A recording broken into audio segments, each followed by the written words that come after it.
Marcos 10:9. Marcos 10:9.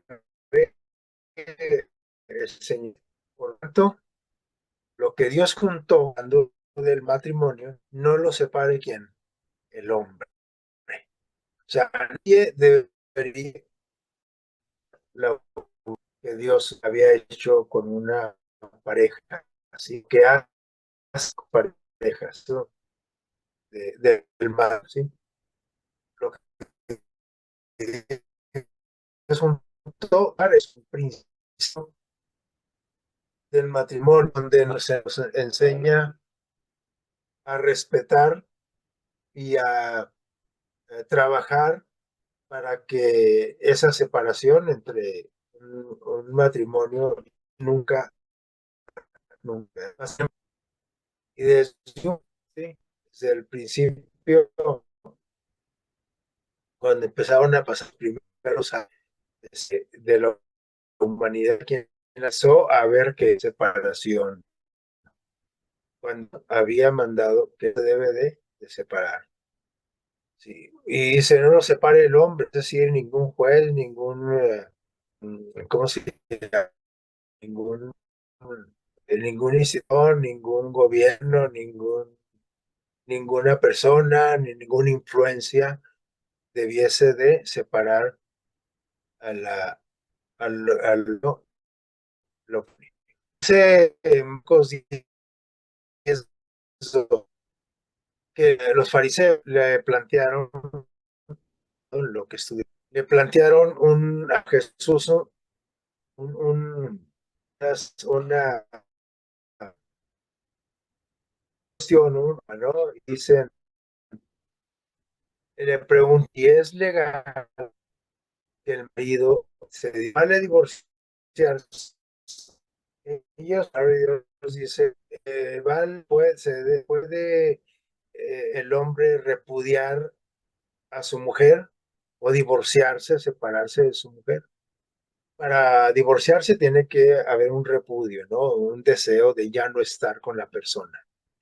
Pero aquí la pregunta es que si era legal el divorcio. Dice, entonces, este problema se lo plantearon con un objetivo. Recuerden que casi todas las preguntas que hacían los personajes eh, del gobierno o de la iglesia a Jesús, ¿no? Que le llegaron a hacer, eran como los escribas, los fariseos y los, etcétera, todos ellos, los sacerdotes, le hacían cuestionamientos para probar a Jesús cómo iba a contestar. Y para tentarle, dice aquí, lo hicieron para tentarle, o en otras palabras, para probarle. Sí, eran preguntas con gancho, diría alguien, ¿verdad? Es decir, para ver cómo iba a responder y poderlo que entrampar y tener un motivo de cómo atacarlo, ¿sí? De cómo hacerle daño a Jesús. Porque este tipo de personas, sacerdotes, escribas, fariseos, el gobierno andaba buscando, inspirados y lógicamente instigados por Satanás, ¿no? El momento de entrampar a Jesús, ¿verdad? Y jamás lo lograron, pero a través de toda su vida siempre estuvo acosado por estas pruebas, por estas trampas de las personas, ¿no? Hacia Jesús. Entonces le dicen, ¿se vale divorciarse? ¿Y en qué consistía la trampa? ¿Por qué decimos que era una trampa? Miren, para esto necesitamos ponernos en contexto con lo que estaba sucediendo en el entorno, ¿sí? En ese tiempo, en esa época, en ese año, sí. Dice Juan, Juan el Bautista había sido que decapitado. Recuerdan que Herodes que mandó cortarle la cabeza. Y así es que, pero había un trasfondo, sabemos que la hija de la esposa de Herodes fue la que pidió la cabeza de Juan el Bautista como un capricho, un regalo, ¿no? Ahí tenemos en la imagen a la escena esa, ¿no? Entonces, pero había un trasfondo, o sea, no nomás fue así porque se le ocurrió, vamos a cortar la cabeza a Juan, ¿no? Tráiganlo, sí, sino que Herodes y la hija de Herodes, o de la esposa de Herodes, sí,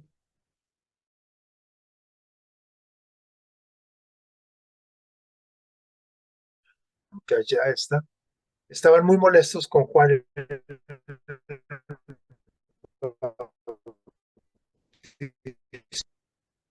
en la voz, Juan el Bautista acusó, ya no está cortada. Juan fue decapitado por acusar a Herodes de divorciarse con quién, de su esposa, con un motivo para casarse con la esposa de su hermano. En otras palabras, se casó, se divorció para casarse con su cuñada. ¿Sí? Mateo 14, 3 y 4, por ahí nos habla de este acontecimiento. Y entonces esa pregunta que le hacen a Cristo era para confrontar a Jesús con quién, para disponerlo contra Herodes, para confrontarlo contra Herodes, para que a ver qué contesta Jesús sobre el divorcio, ¿sí? Y entonces, según lo que contestara, pues iban a confrontar contra Herodes. Si decían es que no se vale divorciarse, entonces Herodes la iba a tomar contra quién, contra Jesús. ¿Cómo que no? Si yo me divorcié, etcétera, ¿no? El texto en que se apoyaban los fariseos para a los fariseos que permitía, que se refería a que el marido repudiase a su mujer por alguna cosa indecente, así lo decía el texto, eh, dice también al mismo tiempo protegía a quien, a la mujer, diciendo que esto, es decir, el divorcio, envilecía o degradaba a quien, a la mujer, y era una abominación. Una mujer repudiada, pues era mal vista, es decir, una mujer divorciada era mal vista porque había sido repudiada por su marido y se suponía que había sido repudiada por alguna cosa indecente, dice aquí arriba, ¿sí? Entonces, pero esa cuestión de considerar a la mujer divorciada así, para Dios era una que abominación, y esto lo dice por ahí en el Antiguo Testamento, en el Deuteronomio 24, 1 al 4, ¿no? En Marcos 10:5 es donde se hace alusión también a esto del matrimonio. Entonces, el Señor Jesús, ¿qué contesta? Sabiendo que le estaban tendiendo una trampa, él dijo precisamente estas palabras. Por tanto, dice, lo que Dios juntó, ¿se vale divorciarse? ¿Qué dijo Jesús? Lo que Dios juntó, no lo separe el hombre. Entonces, los seguidores del rabí Gilel, dice aquí, llegaron al extremo de permitir el divorcio por cualquier cosa. El divorcio estaba permitido solo por cuestión de que así lo había proclamado Moisés por indicación de Dios, ¿no? Que podía divorciarse el hombre de su mujer si había que infidelidad. Y también viceversa, si el hombre era infiel y su esposa quería divorciarse porque le había sido infiel su esposo, estaba libre de que de divorciarse. Entonces, pero en este tiempo había sido ya corrompido esta costumbre, esta ley, ¿sí? Esta indicación, al extremo de que ahora por cualquier cosa que se divorciaban, como ahora. ¿Y por qué te divorciaste? No, pues ya me cayó gorda mi mujer. ¿Y tú por qué te divorciaste? No, pues es que no quiere hacer esto. Y es que, o sea, por cualquier cosa ya se divorcian. En ese tiempo, también estaba autorizado ya el divorcio, ¿por qué? Por cualquier causa, ¿sí? Sin embargo, Jesús aclaró lo siguiente. Dice, desde el principio Dios creó al hombre y a la mujer para que se uniesen en un vínculo como inquebrantable, que solo que podía romperlo el adulterio. Solamente era la única causa. Y ahí ya los divorcios eran ya comunes porque era por cualquier cosa, sí, por cualquier situación, por cualquier causa. Algo parecido a lo de hoy, ¿no? Hoy también se dice que los matrimonios duran alrededor de un año y así dice la estadística y yo creo que es cierto porque yo así veo a las parejas que duran un año y adiós, se divorcian, ¿sí? ¿Por qué se divorciaron? ¿Por infidelidad? No, no, no, no hubo infidelidad. Fue por esto, fue por aquello, fue por lo otro. La misma situación existía en los tiempos de Jesús, por eso el Señor Jesús dijo, no lo debe de separar cualquier cosa esta unión, es inquebrantable, a menos que sea Marcos 10, 6 al 12. ¿Por qué? Por adulterio. Es la única razón por la que es válido matrimonio. Hablando de cómo lo ve Dios. Ante la ley, pues no importa, ¿no? Pero aquí lo que importa es lo que piensa Dios acerca del divorcio. Eh, entonces, también el Señor Jesús los instruyó sobre la infancia, sobre los niños. Y entonces hubo un incidente por ahí, dice que había unos niños por ahí que estaban acercándose a Jesús y ustedes saben cómo son los niños, ¿no? Son, a veces son imprudentes, son impetuosos, hablan, se acercan. Y entonces, viendo esto, los discípulos, dice que se los quitaron. A ver, niños, por favor, no estén molestando al maestro, háganse por acá, para allá. Y Jesús capta esto y dice que se enojó, se indignó, porque cuando corrieron a los niños, Señor Jesús se indignó, se enojó y les dijo, dejen a los niños que se acerquen a mí, que vengan a mí, no se los impidan, porque de ellos, de los niños, es el reino de quién, de los cielos, ese reino del que hemos venido hablando, ¿sí? El reino que estaban esperando el pueblo de Dios, su iglesia. Entonces, este incidente no quiere decir que debemos de permitir a los niños ser intransigentes, interrumpir las pláticas de los adultos, meterse en lo que no les corresponde, no dejar entablar la conversación de los papás con los adultos, etcétera, ¿no? Que hagan su berrinche aquí y allá. El Señor Jesús no está refiriendo a eso.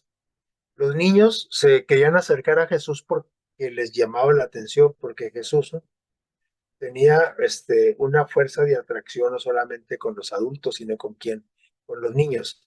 Por eso llegamos a la conclusión de que Jesús, ¿no?, era de una personalidad atrayente, porque los niños son bien vivos y son bien abusados y saben que cuando alguien es refunfuñón, que es malacariento, tiene mal carácter, cuando el niño percibe que no es aceptado por un adulto, se queda con él, ¿no?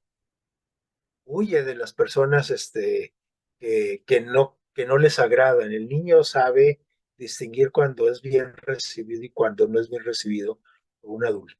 Y en este caso, los niños se acercan a Jesús porque se sintieron bien. Y como Jesús estaba hablando con los adultos y los niños se acercaron, no estaban interrumpiendo, se acercaron solamente. Pero los discípulos no les gustó esto y se los quitaron. Vamos, no molesten al maestro, ¿sí? Y Jesús se molesta y dejen los que se acerquen, dejen los que vengan a mí. No se los impidan porque de ellos es el qué, el reino de los cielos. ¿Qué significa esto? Tiene un significado, no más eso de que deje a los niños que hagan lo que quieran, ¿no? Los discípulos no quieren que el tiempo valioso de Jesús se pierda atendiendo a los niños. Son tan importantes las lecciones de Jesús, las palabras de Jesús, el tiempo de Jesús es tan importante que los discípulos no lo hacen tampoco por malas personas, sino quieren que los adultos aprovechen que las palabras y el tiempo de Jesús, que es muy valioso. Entonces, por esa razón lo hacen. Pero Jesús que se molestó por la actitud de los discípulos y les dice, no, no, es que déjenlos, es que también ellos que deben de escuchar las palabras, ¿sí? También ellos deben de escuchar el mensaje a su nivel, pero deben de escucharlo, con parábolas para niños, con cantos para niños. Y esto significa que a veces los adultos hasta castigamos a los niños porque se portaron mal en la semana y les decimos, ah, pero este sábado no te voy a llevar a la iglesia porque te portaste mal. No te voy a llevar a la escuelita sabática, no te voy a llevar a, y no te voy a llevar al campamento y no te voy a... Es decir, que los privamos de las actividades propias para niños que son las que los pueden acercar a Jesús. Cuando no les compramos su lección para que estudien, les estamos impidiendo ir a Jesús. Cuando no los disciplinamos eh, como quiere Cristo, ¿sí? Los estamos ¿qué? Alejando de Jesús. Cuando los dejamos hacer todo lo que quieren, sin imprudentemente, los estamos alejando de quién, de Jesús. Así es que debemos interpretar bien este mensaje, este pasaje, ¿sí? Esto quiere decir, pues, cuando dice, dejen los que vengan a mí, no se los impidan, es porque Jesús quiere que los incluyamos también en actividades que implican conocer a Jesús. Todo lo que le sirva al niño para conocer, para acercarse a Jesús, debemos de qué? Debemos de permitirlo. Sí, creo que quedó claro, ¿eh? Así es que Jesús nos enseñó, les enseñó a los discípulos, nos enseña a nosotros que los niños son como importantes. Y es más, no es una sugerencia, es una orden. Deja a los niños que venir a mí. No les impidan venir a mí, ¿sí? Dice por ahí el deseo de todas las gentes, ¿sí? Página 476 lo recalca. Es más, no solamente dejen los que vengan a mí, sino que dice, el que no reciba el reino de Dios como lo recibe un niño, no entrará en él. ¿Qué les parece? Esto lo mencionó para que veamos qué tan importante es es que nosotros como adultos tengamos algunas características del niño, o tengamos las características del niño en relación a la fe, no en relación a la inmadurez o hacer berrinchudos como los niños o hacer, no sé. O sea, el Señor Jesús dice que tenemos que ser como niños, pero refiriéndose a que no a la madurez, porque el niño es inmaduro, ¿sí? Sino en relación a cómo es que acepta los regalos el niño. ¿Cómo acepta los regalos el niño? ¿Sí? ¿Cómo? El reino de los cielos es un regalo, ¿cierto o no? Es un regalo para el ser humano. ¿Cómo recibe un niño un regalo cuando se le ofrece? ¿Cómo? El niño, cuando nosotros le regalamos algo, no piensa para empezar si ese regalo lo merece. Ay, me está regalando un carrito o un juguete porque lo merezco. No, para empezar, el niño no piensa eso, a menos que nosotros se lo digamos. Mira, mijo, te voy a regalar este juguete porque te lo mereces. Eso está mal, ¿eh? Este es un regalo. Los regalos no es porque se merecen. Por eso se llaman como regalos. A ver, la gracia de nuestro Señor Jesucristo es un regalo para el ser humano. Pregunto, ¿merecemos la gracia de Jesús? ¿Merecemos el perdón por nuestros pecados? No, no lo merecemos. Si lo mereciéramos, dejaría de ser ¿qué? Un regalo, sería un ¿qué? Un pago.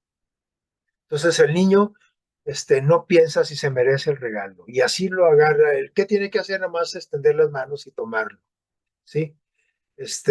No tiene que pagar por él. Solo lo toma como sonriente, contento. Ah, es para mí, gracias, ¿verdad?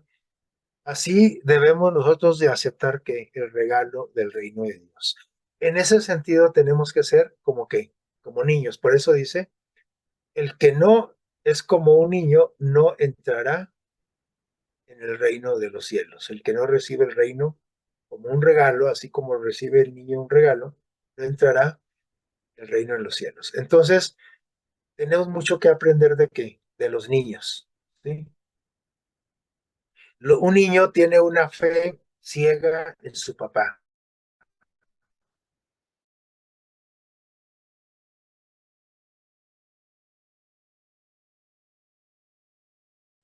Puede ser nosotros como niños ante la presencia de quién, de Jesús. Y Jesús está presente en todo momento. Que no lo veamos no quiere decir que no esté con nosotros. Muy bien. Entonces, este texto se refiere al joven rico. Dice, viendo la forma en la que Jesús trató a los niños y cómo fue que habló del reino de Dios, ¿no? Del reino, el joven rico le llama la atención y que va con Jesús, corre a Jesús y le pide instrucciones más detalladas para alcanzar la vida eterna. Va y, maestro, ¿qué debo hacer para qué? Para obtener la vida eterna, para obtener el reino de los cielos. Viendo estos detalles, cómo Jesús incluía a los niños. Entonces, este joven que tenía todo, era muy rico, él creía que estaba obedeciendo todos los mandamientos. Y Jesús, ¿qué pasa? Dice aquí, Jesús le animó a guardar el primero de todos. ¿Qué debo hacer para tener la vida eterna? Le dice, guarda los mandamientos. Dice, pues sí los guardo. Por eso dice aquí, él creía que estaba obedeciendo a todos. Pero le dice, a ver, mira, ¿cuáles mandamientos? Mira, tienes que guardar, ahí te va el más importante, ¿sí? El primero de todos tienes que guardarlo. Ama a Dios sobre todas las cosas, ¿sí? Ese es el primer y grande mandamiento. Entonces, el segundo es semejante a ese. Ama a tu a tu prójimo como a ti mismo. Y el joven rico, él creía que estaba obedeciendo todos los 10 mandamientos, pero Jesús se los sintetiza en estos dos, ¿no? Y entonces, como él había hecho grandes riquezas, pero no solamente había hecho mucho dinero, sino que ese dinero era para él su qué, lo primero, lo primordial, era la prioridad, era lo más importante. Entonces, este, en otras palabras, era un dios el dinero para él. Y cuando le dice, ve y véndelo y regálaselo a todos los pobres, le estaba diciendo que debía abandonar el dios al dios dinero, ¿sí? Y seguir completamente a Jesús. Que eso era lo que, la prioridad. La prioridad es seguir a Jesús. El reino de Dios debe ocupar el lugar más elevado por encima de la lealtad a cualquier reino terrenal. Y uno de los reinos terrenales, pues, es el dinero, otro puede ser el sexo, otro el trabajo, otro puede ser el deporte, puede ser la familia, puede ser, este, no sé, la comida, muchas cosas pueden ser para nosotros nuestro Dios, la diversión. Pero el Señor Jesús nos dice, al igual que el joven rico, ¿verdad? Deja todo, véndelo, deshazte de él. En el caso del dinero, dice, pues regálalo a los pobres, ¿no? En el caso de nosotros nos diría, deja esta actividad, deja esta otra, y tienes que seguir completamente a Jesús.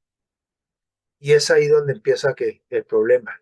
Y el joven rico, pues, vio que pues estaba difícil de deshacerse de su Dios, el dinero.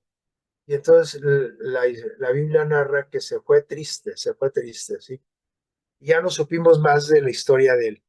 Esto creemos, no tenemos la seguridad, pero creemos que, pues que se fue y que nunca se retractó, ¿verdad? Y que nunca siguió a Jesús. Podemos creer con cómo termina esta historia ahí, ¿no? Si Dios ocupa el primer lugar, nos dará la vida eterna.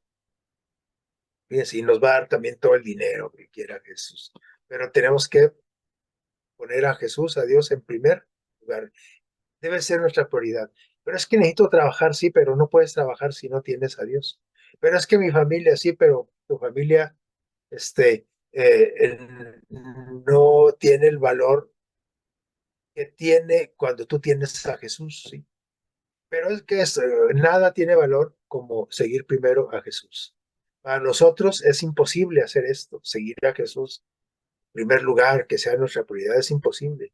Pero para Dios, que dice Marcos 10:27, para Dios todo es posible, todas las cosas son posibles. Entonces, si Jesús está diciendo que debemos amar a Jesús sobre todas las cosas, a Dios, quiere decir que sí se puede, porque no nos iba a pedir una cosa como imposible. Imposible sí, para humanamente, pero con la ayuda de Dios, por el medio del amor de Dios, se puede, todo se puede, dice, todo es posible. Cuando nosotros metemos en la ecuación a quién, a Dios, ¿verdad? Jesús. Entonces dice el texto, instrucciones sobre liderazgo. Eh, el Señor Jesús también dio instrucciones sobre cómo ser líderes. No nomás en la iglesia, fuera de la iglesia, en tu trabajo, en el hogar, como padre de familia, como jefe de familia. Dice aquí, no será así entre ustedes, sino que el que quiera hacerse grande, que entre todos ustedes será su servidor. El que quiera ser el primero va a ser el último. El que quiera el que quiera hacerse grande, tiene, va a ser servidor. Dice Marcos 10:43. Entonces, esto nos habla sobre cómo debe ser el liderazgo. Quiere ser líder como lo que se dice de nuestros funcionarios y gobernantes, que llegan al poder, llegan al gobierno, llegan a una institución a ser directores, jefes, gerentes, y entonces eh, se sienten como grandes. Y se sienten tan grandes que empiezan a humillar y a tratar mal a todos los demás, al empleado, al servidor, etcétera. Pero todos los funcionarios de gobierno son funcionarios públicos. Esto quiere decir que fueron elegidos para servir al pueblo. Sin embargo, no lo creen así. Será, yo soy diputado, soy gobernador, soy presidente, entonces tengo que poder y voy a ejercer mi poder. Sin embargo, aquí el jefe de los 12, ¿quién era? Jesús. Y dijo, como yo soy el jefe, como yo soy el maestro, como yo soy el líder, dice, entonces yo voy a ser un servidor de ustedes. ¿Qué les parece? Es como si el jefe de tu trabajo se acercara contigo y te dijera, ¿qué se te ofrece, David? ¿En qué te puedo servir? Ay, pues en esto y en esto. Y luego que dije, no, no, no, es que yo, espérame, yo no estoy para servir. Tú estás para servirme porque tú eres mi empleado. El Señor Jesús no hizo eso, ¿sí? Sino por eso dice que son instrucciones para sus discípulos. Y nosotros hoy somos sus discípulos, ¿sí? Jacobo y Juan, ¿se acuerdan? Se parecían a algunos de nosotros o a todos. Esos dos hermanos, Santiago y Juan, o Jacobo y Juan, que es el mismo, Santiago y Jacobo, querían asegurarse de estar cerca de quién, de Dios, cuando el que reinase. ¿Se acuerdan que estaban esperando el reino de Dios?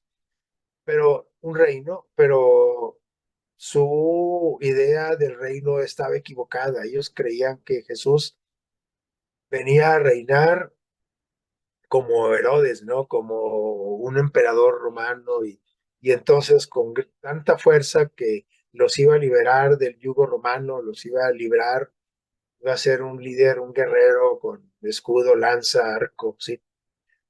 Sin embargo, Jesús les dijo, no, yo no vengo a pelear de esa manera, ¿sí? Dice, yo vengo a pelear, sí, contra el mal, dice, pero el mal se vence con que con el bien. Entonces,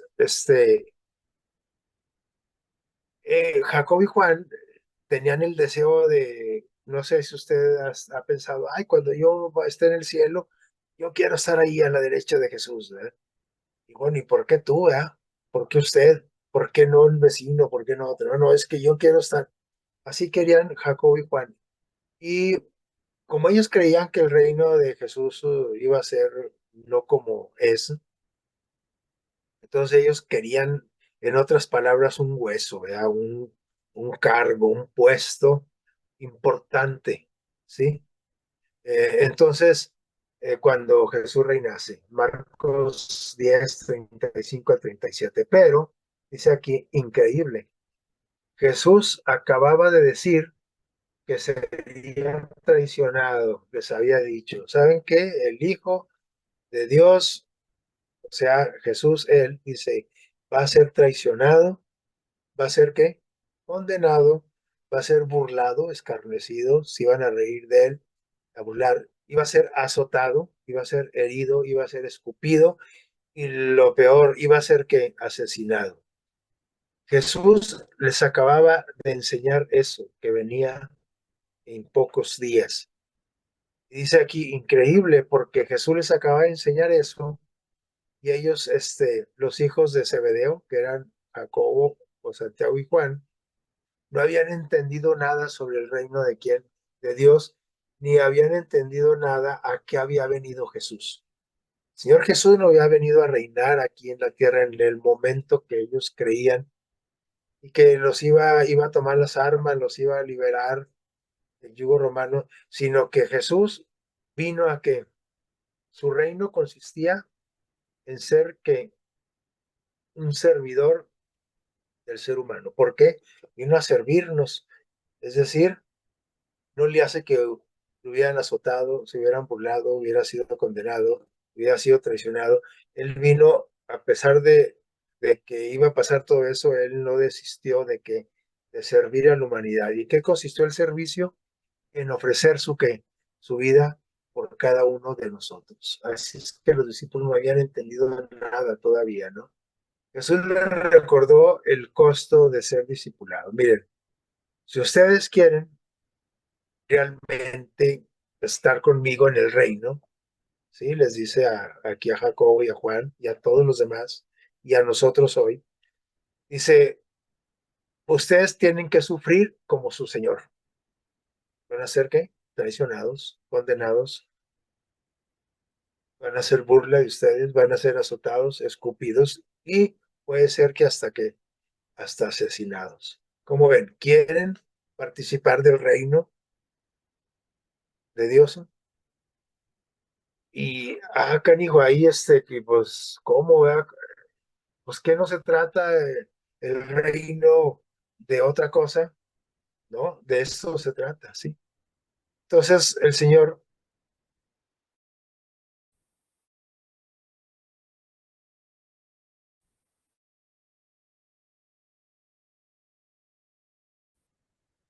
el verdadero liderazgo. A ver, les voy a enseñar cómo debe ser el verdadero liderazgo. Dice, el poder debe siempre ser usado para elevar y bendecir a otros, ¿sí? El servicio es la norma de quién? Del líder. El servicio es la norma del líder. El poder debe siempre ser usado para elevar, para engrandecer y bendecir a otros. Para eso debe ser el poder. Así debe ser el líder. Y por eso les decía ahorita de los gobernantes, tienen un mal concepto de ser un líder de una nación, de una empresa, de una familia, de un lugar, ¿sí? De un equipo, porque creen que como son los jefes, son los líderes, pueden abusar y ejercer la fuerza, ejercer ¿cómo se llama? La mano dura, ¿no? Sino que el Señor Jesús les dice que quiera ser líder tiene que bendecir a su servidor, a su empleado, a su seguidor. El que quiere ser grande en el reino, les dijo, debe de imitar a quién, a su rey. ¿Y a qué vino nuestro rey? El rey del reino de los cielos, vino, no vino para ser servido, sino para servir. ¿Qué les parece este concepto de liderazgo? Creo que en las conferencias, en los seminarios de liderazgo que están de moda y que nos dan por ahí en la empresa, en el trabajo, creo que hasta ahorita yo no he escuchado esto, características de un líder: servir, este, estar dispuesto a ser azotado, escarnecido, condenado, traicionado, inclusive hasta que le quiten la vida. Un líder, creo que ha habido líderes buenos con estas características humanos, ¿no? Como algunos, de esos que han liberado a algún país, han liberado de una situación a algunas personas que han puesto su vida, ¿sí? ¿En favor de quién? De otros, ¿no? Pero aquí tenemos pues una grande lección. Instrucciones, finalmente los discípulos reciben instrucciones sobre su misión y son las instrucciones también para nosotros. Dice que oyendo que era Jesús, ¿de dónde? De Nazaret, era nazareno, ¿sí? Comenzó a dar voces y a decir: Jesús, hijo de David, ten misericordia de mí. ¿Quién dijo esto? Marcos 10:47. ¿Quién fue el que expresó esto? Bartimeo, ¿recuerdan esa historia? Un ciego, dice: Bartimeo clama y grita para ser que escuchado por encima de aquellos que quieren acallarlo, porque Jesús, el Nazareno, sí, estaba entre la gente, porque donde estaba Jesús había mucha gente siempre, ¿no? De tal manera que Jesús muchas veces se retiraba hasta escondidas o tenía que huir para poder descansar, ¿no?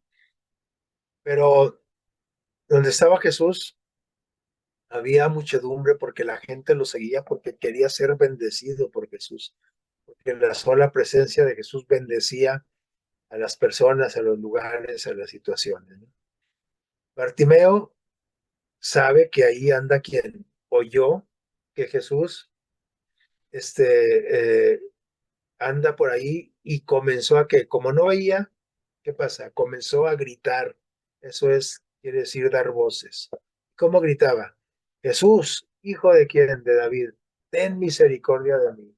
Y gritaba, este, quería gritar tan fuerte para escucharse de todo el demás vocerío, ¿no? De la demás gente. Y cuando dije, tensa, levántate, te llama. Marcos 10:49, ¿qué hizo este ciego Bartimeo? Ten confianza, levántate, te habla Jesús, ¿sí? ¿Qué dice que hizo? Se levantó rápidamente, dejó atrás todo lo que tenía, dice aquí su capa, era todo lo que tenía, dice con la seguridad de que Jesús lo iba a sanar. Cuando le dijeron, ten confianza, levántate, ven a Jesús. Él dice que tenía la plena seguridad de que Jesús lo iba a sanar. Jesús nunca rechaza a aquel que va a él. Nosotros hemos ido en algunas veces a Jesús, pero no hemos ido con la seguridad de que nos va a escuchar, que nos va a sanar, que nos va a bendecir. Y entonces estamos yendo, pero sin confianza, sin fe. Pero aquí, ¿cómo actuó Bartimeo? Dice que se levantó y corre, ¿no? Y se rápidamente. Y dejó atrás hasta lo que tenía, ¿no? Su capa, dice. Una vez, efectivamente, recibió la sanidad, ¿sí? Y una vez que fue sanado, que vio, se le quitó la ceguera, ¿qué hizo? Siguió a Jesús. Pero él no creyó hasta que fue sanado, ¿sí?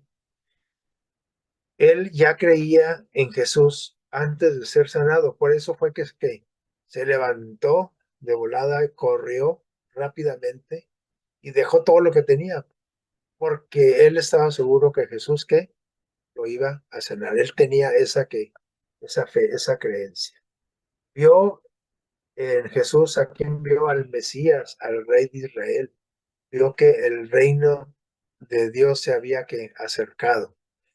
Y entonces esto nos enseña de que cuando no estamos pasando por una situación difícil, como puede ser una enfermedad, ¿cómo vamos a Jesús? Rápidamente, rápidamente y con fe, es decir, con confianza, rápidamente, con fe y dejando todo lo que tenemos, con esas tres características, o solamente dejamos lo que tenemos y vamos con fe, pero no rápido, o vamos rápido, pero sin fe, o vamos, entre comillas, con fe y rápido, pero sin dejar lo que vamos cargando. Aquí tenemos muchas cosas que aprender de la fe de Bartimeo. Por eso recuerde que Jesús en algunas ocasiones dijo, tu fe te ha salvado, ¿sí? Es Jesús el que nos sana, te ha sanado. Jesús nos sana, sí, pero ¿a través de qué? De la fe. Cuando nosotros así lo creemos, ¿sí? Hasta entonces Jesús había callado a todos los que le querían confesar como Mesías, ¿sí? Cuando decían el Mesías y ahí viene el Redentor, viene el Salvador de Israel, siempre Jesús les había dicho a sus discípulos, hey, no, no lo digan, ¿no? Cuando sanaba a alguien, hey, no digas que ve y ve con el sacerdote, pero no digas quién te sanó, todavía no, porque el Señor Jesús no quería que apresurar su persecución, ¿sí? Todo tenía que un tiempo, ¿sí? No quería enardecer más a los sacerdotes, al gobierno, ¿sí? A los que lo odiaban y lo perseguían. Entonces, dice que hasta este acontecimiento Jesús siempre había callado a todos los que querían confesarlo como Mesías, como rey, y que querían hacerlo rey, y que van, pues de una vez, ¿verdad? Pero con Bartimeo, cuando pasó este incidente, Jesús no le dijo, hey, espérate, espérate, no vayas a decir, no digas que te sanó el rey de Israel, el Mesías, ¿no? Bartimeo vio, estaba seguro que Jesús era quien, el Mesías, el enviado de Dios, que el reino de Dios se había acercado, era el rey de Israel. Y Jesús no le dice, espérate, no digas, no, a él sí lo dejó que proclamara, ¿sí? El milagro y que dijera quién lo había sanado. Pero esto fue porque cuando Jesús les decía, no digas, no vayas, guárdatelo, era porque no quería precipitar los acontecimientos. Y esto nos enseña también muchas cosas. Nosotros a veces somos retadores y decimos, nos creemos muy valientes, nos creemos y somos tan espontáneos y tan imprudentes que a veces nosotros mismos ocasionamos que nos persigan, que nos hablen mal de nosotros, que se burlen de Jesús, que se burlen de la iglesia, porque nosotros precipitamos esos acontecimientos. No siempre es el momento, es la persona,